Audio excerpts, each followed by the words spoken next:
आणि मुंबई विद्यापीठाच्या सिनेट निवडणुकांचे निकाल हाती आलेत। ठाकरे गटाच्या युवा सेनेला 8 जागांवर विजय मिळाले।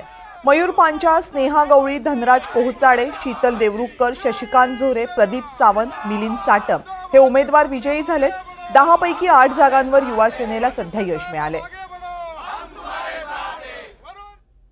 युवा सेना आतापर्यंत 8 पैकी 8 जागा जिंकलेली आहे आणि हाच निकाल, याच निकालाची भीती ही सरकारला होती, याच निकालाची भीती ही शिंदे गटाला होती, याच निकालाची भीती ही अभाविपला होती। त्यामुळे काही करून सिनेटच्या निवडणुका घ्यायच्या नाहीत।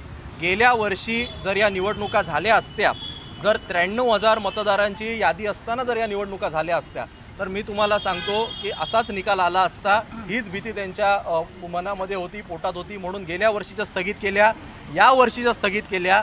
आम्हाला न्याय जो काही मिळाला तो माननीय उच्च न्यायालयातनं मिळाला, माननीय सर्वोच्च न्यायालयातनं मिळाला।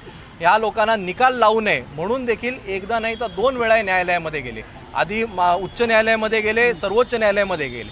आज मतमोजणीच्या दिवशी सुद्धा अभाविप कोर्टामध्ये गेली की निकालाला स्थगिती लावा, एवढी यांच्या मनामध्ये भीती आहे। आणि ती भीती का होती हे आता मला वाटतं महाराष्ट्राच्या देशाच्या समोर येतंय, कारण त्यांना माहिती होतं की त्यांचं जे काय नुसती बॅनरबाजी, पोस्टरबाजी आणि आम्ही किती हुशार दाखवण्याचा जो काय प्रयत्न होता हा सगळा उघडा पडेल आणि युवा सेना इकडे क्लीन स्वीप करेल। त्यामुळे आत्तापर्यंत 8 जागांवर आम्ही विजय मिळवलेला आहे। उरलेल्या 2 जागांचे जसे निकाल येतील, मी आत्ता अजिबात ते कोण जिंकेल काय जिंकेल यावर भाष्य करणार नाही।